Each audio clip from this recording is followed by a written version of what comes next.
Hi, everyone. Welcome to another edition of Divorce-a-Palooza. Are you somebody who is shaming yourself, apologizing to people, saying yes to everything when you really don't feel like overwhelmed, you don't have enough time? In my opinion, you're not treating yourself the way you deserve to be treated. And that's what I want to talk about today with my guest. We are going to talk about 6 things that every divorced woman should stop doing. My guest is Joanne Litman. Joanne is a financial advisor and a divorced mom of 3 kids, a very dear friend of mine. We've gotten to know each other over like the past decade. Hi, Joe. Hello, thanks for having me. Always nice to have you. And when we do these podcasts and these videos, I always feel like we're just 2 friends talking at a Starbucks, having coffee and talking about life. Yes, it's the best. And what I want to tell everybody watching, what I love about Joanne is that she's really a great financial advisor because she's been in the business for several years and draws on her experience from her niche of working with divorced women, divorcing and divorced women, but also because Joe went through a divorce and has her own personal experience and knows how you're feeling if you're watching this, as do I. So thanks for doing this, Well, Joe. thank you. Thank you for the nice words. I appreciate it. All right. So I started off telling people, like, stop shaming yourself. And when I say stop shaming yourself, I mean, like, stop saying, I can't believe I couldn't make my marriage work. I can't believe am 10 pounds overweight. I can't believe I ate that cookie last night, whatever it is. What do you think, Joe? Why do women do this? Well, I think especially in a divorce situation, we tend to hear what about the situation was all our fault, right? Like things get turned on us, right? It happens all the time. I've seen it with clients and friends and all that kind of stuff, and things they may never have heard about, throughout their marriage. All of a sudden, the whole thing has been their problem all along. And I think we just have to keep a cool head and not buy into it, not buy into voices from the outside, and not buy into the voice inside our own head too that might be telling us those things. It's just one, not productive, and two, oftentimes just not even the truth. So we just have to catch Well, ourselves. I think the voices in our head are the ones that are like the loudest. And I Yeah. don't know why women do this. I do it too to myself. The opposite of shame is pride. So Mm. I want people watching this to feel full of pride and say, you know what? So what that your marriage didn't work? Maybe you didn't have control over it. Maybe you're the one who wanted the divorce and now you're feeling guilty because you couldn't make it work. You know what? No. Better to take action now than to live your whole life upset, right? I mean, this is like there's a lot of ways you could look at it that are a positive spin. 100%. And just stop being so hard on yourself because you're doing the best you can to be a happy person and for your kids Sure. too. And I think that if it was something you really didn't want to do, you mentioned the cookie or whatever, which really I hope people don't get all caught up in a cookie, but whatever it might be, you know what, learn from it. Be like, what, you know what, I'm gonna try better and not do that thing next time. Or the flip side of, is it really that bad? Like why am but if it is Or something, how about, like, you know what? I really enjoyed the frickin' cookie. It was sure, absolutely absolutely. delicious. Yeah. Why would I deny myself or feel any guilt? Sure, and I don't even mean to pick on a food thing because I feel like eat the cookie, like that's why eat the damn cookie, right?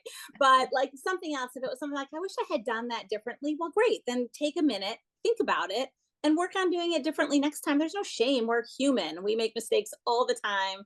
That's how we learn. That's how we improve. It doesn't require shame. All right, Joe, one thing I want to ask you as a financial advisor is people have a lot of shame about not understanding finances, and a lot of women get divorced and they've never balanced their checkbook. They just pay a credit card. They don't know how much is in the accounts, and they're really ashamed. They don't understand the market. What do you have to say to them? Yeah, I think there's a really wide range of this. I have said from the moment I became a financial advisor, my mission was really to make sure that women got access to financial services. And the reason being is we're still an underserved market. It's still sort of more often than not, not always, taken over by the men in the picture, whether that's an advisor, not that male advisors are bad, whether that's a partner in the relationship or whatever it may be. It still seems to be like we take care of many other things and the finances tend not to. So oftentimes in a divorce situation, someone's like, I'm so sorry, I don't know anything about our situation. I don't know why we didn't have that, made this decision. And it's that, I'm so sorry, I feel you know what? I call it division of labor in a marriage, right? Like, I can't tell you how many times my ex-husband was like, what's the kid's doctor's name again? And I was like, how do you not know the kid, right? But we just can't all do everything. And it's just how things are sometimes, right? And we do those things with the best intentions at the time that we're in a relationship. And looking back, we might say, like, gosh, I wish I had been more involved in that part. You know what? Start now. Now you're going to get more involved, right? It, Uh-huh. it, And it I happens all the feel time. like and what I feel like people don't even realize is once you learn it, like if you graduated high school, even if you aren't even a college graduate, it's not that complicated. You can learn quickly. You're definitely smart enough to understand the market. And you just have to learn it, and it's like a language. It Sure. doesn't I mean, take you're that not going much to learn it like time. you're going to become some avid investor, right? But you can learn. You should have a partner in this, your advisor, that brings you along to the point that you want to. How much you want to know, right? What kind of education you want. That should be part of the relationship that you have with an advisor. And yeah, you absolutely can gain more knowledge, understand maybe why decisions are being made, why things are the way they are, what's coming down the pike, right? The things that are leading to a better retirement, a more secure financial situation, whatever those things may be. And you can understand, go, like, oh, now I understand why we're doing those things, but leave it to the professional to do all that kind of work underneath. But absolutely, somebody should be bringing you along as much as you want in terms of that relationship that you have. You should be an active participant in that process. And I think that's where one of the areas you thrive in, Joe, Uh, is that you really help people in that way. All Let me right. tell you what, since we're talking about shame, I've been a financial advisor for 10 years. When I got divorced 17 years ago, I wasn't the one responsible for the finances in the family. There were things that were surprises to me as well. Like that's why it's like, it doesn't, even when the person is the primary or equal breadwinner of the family, there's still oftentimes not involvement. So no shame. It's just how it is. You're in a new situation. You can move forward in a different way if you choose to. Love it. Okay, next thing we want you to stop doing is stop apologizing. It's my favorite Stop one. saying, "Oh, I'm sorry for this. I'm so sorry." And Joe, when we had this conversation on the podcast, you said something that stuck to with me, and I say do it now all the time. If you're late for a meeting, people always go, "Oh, I'm so sorry. I'm so," even if they're like 1 minute late. Sure. First of all, that doesn't warrant an apology. And Right. secondly, you said something last time, Joe. You said, instead of saying, "Oh, I'm so sorry," just say, "Hey, thank you so much for being so patient. I'm here Yes. now. Let's talk." Yes. Every time you think about like your gut is to apologize, think about how you turn that around to thank the person for whatever it is. Thank you for giving me a few extra minutes here. Thank you for sticking around. Thank you for putting whatever those things may be. Thanks for letting me bring along my friend to this thing. Whatever those things are. Thanks for making time on a different week since my schedule was crazy. Just say thank you to the person. First of all, it's such a nice thing to do. And it totally changes the tone of you didn't do something wrong, right? You weren't responsible for some skies not falling, right? Just things happen, things need to be adjusted or whatever it may be. Thank the person for being a part of that in a positive way. I absolutely love it. You are living your life unapologetically Yeah. if you do this. And when you live your life unapologetically, you like yourself Hmm. more, you feel more confident, and you don't feel like you did anything wrong. Because Right. if you keep apologizing, you feel like you're doing something wrong. Yeah. For those things that aren't wrong, right? You know what I mean? Like catch yourself from being the ones that's always saying, I'm sorry, I'm sorry, I'm sorry, I'm sorry, kind of thing. Now, if you do something, I'm sure inadvertently and hurt someone's feelings, absolutely go ahead and apologize Yes. sincerely to that person. Thank you for letting me offend you. That's certainly not what we're suggesting. But Right. but those things, those trivial things, those little things, and if you find yourself always first response is sort of a reflex to apologize, find a way to say thank you.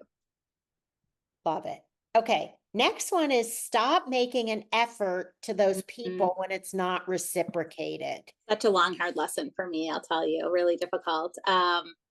Yeah, this one's hard, right? It's finding that line between like being the supportive, giving person that a lot of us want to be, and then going like, wait a minute, I think I'm being taken advantage of, right? But it's really finding that balance. And I think it takes a lot of life experience to figure out like what this is. It's not a game of tit for tat, right? It's not like I did this, I'm waiting for the person to do that. I made plans last time, I'm going to sit in my house and I'm not going to do anything. But if you're always the one, right? If you feel like it's never, or you're all of a sudden find yourself in a time of need and the people that you've really helped, they're not even, being supportive in whatever way is right for them, which may not be the same way it was for you, then you got to ask yourself, am I being taken advantage of? Is this a healthy, productive, equal, fair, good relationship that I should be in? Well, it's kind of like, how does this person make me feel? Mm-hmm. Like if you're the one calling and making plans all the time and the other person isn't, but then every time you get together, they say, "Oh my gosh, thank you so much for making Yes. the plans." I don't really have a problem with No, that I don't because either. We all have different skills, right? We all have different things that we're good at or we yes, tend to do, right? For sure. but if it's making you feel badly about yourself and you're not, and the person's like a little toxic and you don't need it. You don't have to have plans all the time, is what I'm saying. 100%. You can sit around, which actually leads me to our next thing you should stop doing is stop saying yes to everything. Mm-hmm. Yes. Yes, this is such a good one. I think there's really a time to, prioritize yourself. And if the event, the thing, the whatever it is really just not the right time or activity for you, it's okay to say no. It's okay to decline things. If you miss some night out with a group or some event or something, it is not likely to, change. If it's just something you can't make, don't want to make, not the right time for you, not something you're really into, then say no, like say no and don't go. On the flip side, I love trying new things, right? And saying yes to try something out. But if you know, like, this is bad for me, the timing's bad for me, that charity that's $300 a seat, it's not the right time for me to spend that, whatever it is, it's okay to gracefully just say no. You don't even have to give a big excuse, kind of thing. It's okay to say no. Put yourself first. I feel like a lot of people, including myself, overbook themselves. Mm, And then you just get really burnt out and you're tired and you just want to sit home by yourself one night. You don't want to go out constantly. So that's why it's important, I think, to be really choosy. And like when I say stop saying yes to everything, prioritize what you really want to do. And that could be for a various number of reasons. Like you might want to support your friend who has supported you so many times, hmm you know, or like, okay, I'm going to give an example, and this might seem really petty, but I have to just say it. So I go to this party every year that's a fundraiser for a friend of mine. Haven't missed the party in like 10 years. And every time I'm there, I donate like $100 or something like that. Okay. Now, I'm not trying to be like, oh, tit for tat or whatever, Sure. but I had one event Mm, and the person didn't even respond. So then I reached out and said, like, hey, are you coming to my book party? And she's like, oh, we're really busy. Sorry. Well, then I was like, okay, well, am I going to make time to go to your event every year if you couldn't even come to one event or even send me a note saying, hey, thank you so much for the invite? Anything of reciprocation. So this year I said, you know what? I have 4 other parties this night week. I'm not going. yeah. Sometimes, I'm one of those people that has learned to prioritize rest and time. And, that came after like a crazy schedule, crazy work schedule, babies at home, traveling for work, trying to do all the social stuff, like everything. And your body, it responds, you know what I mean? And it wasn't good for me. And you don't feel the toll it takes until longer. So it's okay to rest. It's okay to say, like, I'm going to sit home and watch a Right. movie in bed. You know what I mean? Right. And That's everybody's a little actually different. Some people are really, very enjoyable to do that. yes. Some But people are really also, what good. I was saying is just prioritize the people you care about. A lot of times people go to events because they're supporting the host, Sure. and that Absolutely. might be a really good reason to go. Yeah. I agree. Yeah. But don't be afraid to say no. It's okay. You're not going to miss out. The Absolutely. group that got together, I'll get together again. You'll join them the next time if it's just not the right time. It's okay. Say Well, no. what do we say, Joe? The book club's not going to fall apart if you're not That's to one right. of the meetings. Absolutely. All right, next thing is stop overworking yourself. Mm, yeah, like I just mentioned, like I learned that the hard way. You know what I mean? I overworked in every aspect of my life. And from the outside, people are like, she's got it all together. And after years, my body was like, it is time to stop. And if you're not going to stop, I'm going to make you stop. So, pay attention, like if you're worn down, like just think about like, how can I take some time?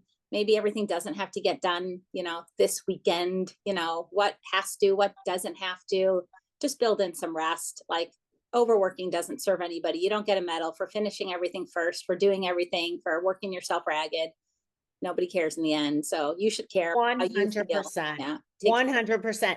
And those emails, you don't have to answer an email that minute. You right. have 24 to 48 hours, in my opinion. So if you just feel like putting it away, that it just for the night or something, it is Sure. so healthy. I've actually been doing that a lot more, and it's so Yeah. nice. And if you feel like it's something, sometimes I'm in a situation where I'm concerned the person's they misunderstood something. They're going to be concerned. Usually it's more of a professional thing for me than a personal thing. Sometimes I'll say, got your message.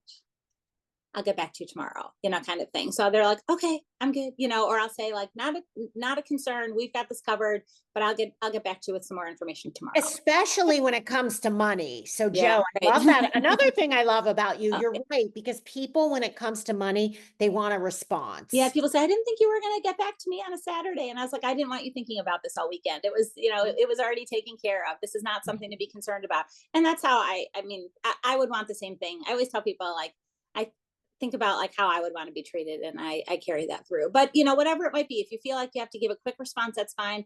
But you do not have to take care of everything and tie everything up with a bow, first thing, get everything done fastest.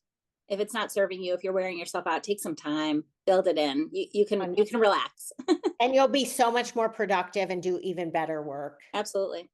All right, last one, because we're running out of time, is stop dwelling on things Mm, you should have done. mm, I should have divorced him yeah. 5 years ago. I should have invested in Ozempic. I should have bought that place in, 2018 when interest rates were 2%. Just stop. Stop shitting yourself is what I always say to people. Yeah. Right?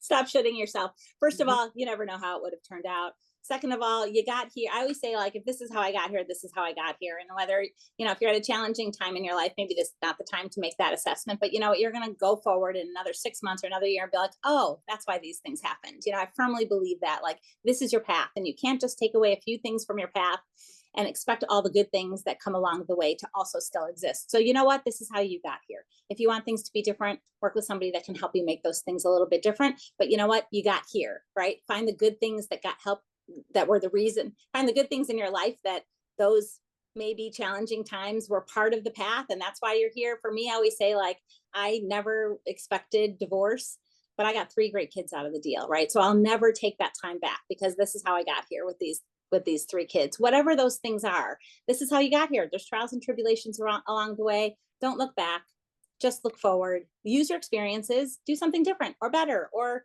learn the things that you want to foster that you did well, but focus on the good things and focus on moving forward.